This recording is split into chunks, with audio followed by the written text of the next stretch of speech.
our channel. This is InfoPod, the pod to connect you with the world of knowledge, motivation, and creativity.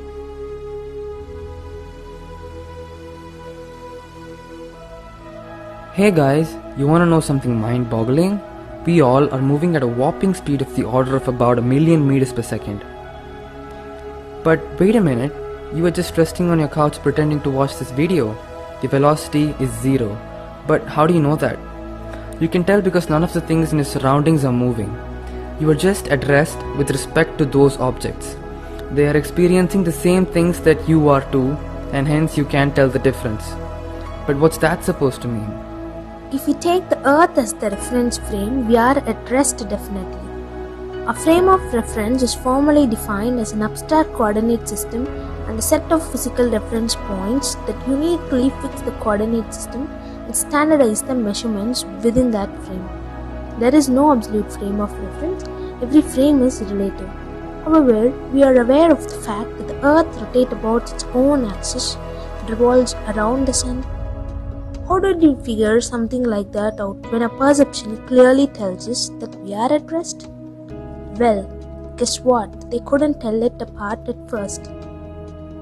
Around 330 BC, one of the first models of the solar system proposed by the Greeks presented a geocentric system with the Earth as the center and the other planets, the Sun and the Moon, orbiting the Earth.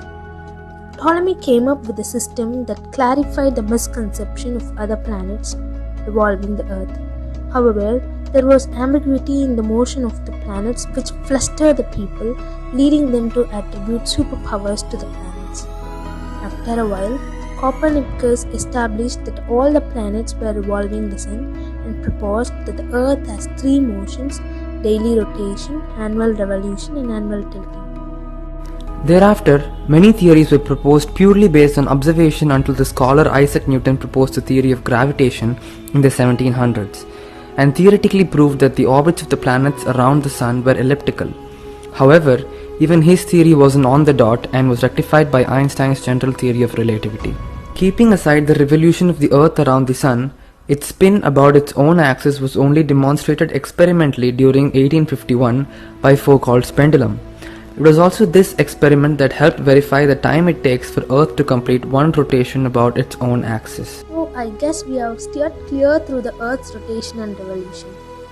And since we are bound to the Earth, clearly we are moving too.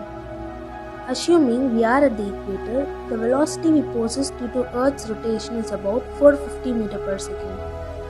However, the velocity that accounts due to Earth's revolution around the Sun is a bit tricky since it's elliptical. There is an perihelion, point where the Earth is closest to the Sun, and aphelion, point farthest away from the Sun. The Earth's velocity at the perihelion would be the highest due to relatively stronger gravitational pull. It is about 30,300 meters per second as compared to the 29,000 meters per second at the aphelion. We'll consider an average velocity of 29,800 meters per second. Since we're talking about Earth's movements, it won't be fair to leave out the lunisolar precession, although it doesn't play a huge role with respect to Earth's speed. The Earth's axis of rotation is tilted at about 23.4 degrees to the orbital plane's normal that passes through the center of the Earth. It's due to this tilt that we experience the solstices and equinoxes. However, Earth isn't a perfect sphere but an oblate spheroid. Rotating bodies tend to have their equatorial pulse due to the centrifugal force caused by Earth's rotation.